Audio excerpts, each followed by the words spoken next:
Hello everyone, আজকে তোমাদের সাথে শেয়ার করব যে কিছু কিছু পার্লারে দেখবে, বেশিরভাগই প্রফেশনাল পার্লারে দেখবে যে গ্লাভস পরে কিন্তু ফেশিয়াল করে। অন্য কিছু গ্লাভস পরে করছে, ঠিক আছে, যে পায়ের কোনো কাজ করছে তখন গ্লাভস পরলো, কারণ পায়ের মধ্যে অনেক নোংরা থাকে, সেটা ক্লিন করার জন্য তখন গ্লাভস পরলো, ঠিক আছে। কিন্তু গ্লাভস পরে লাস্টে যে মাসাজটা হয় সেটা পায়ের ক্ষেত্রে অনেকে পায়ে হাত দিতে হয়তো ঘেন্না পায় বা যাই হোক কোনো কারণে গ্লাভস পরতে পারে পায়ে, ঠিক আছে।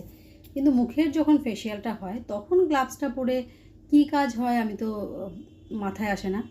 তো আমাদের যদি হাতের স্কিনের সাথে আমাদের ফেসের স্কিন যদি টাচ না হয়, তো সেই যে ক্রিমটা বসানো হয়, তো কি করে একটা মানে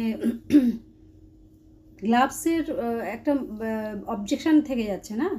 একটা স্কিনের মধ্যে যখন একটা ক্রিম বসানো হচ্ছে বা ক্লিন করা হচ্ছে, যাই করা হোক, সেটা কি আদৌ স্কিনের মধ্যে পেনিট্রেট হচ্ছে বা ইমপ্রুভমেন্ট হয় কি?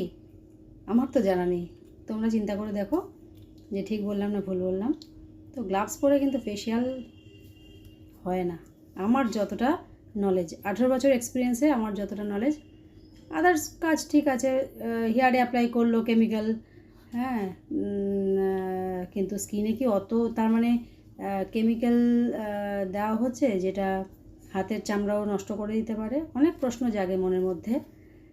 তো যাই করবে ভেবেচিন্তে পার্লার চুজ করে তারপরে কিন্তু সার্ভিস নেবে। Thanks for watching.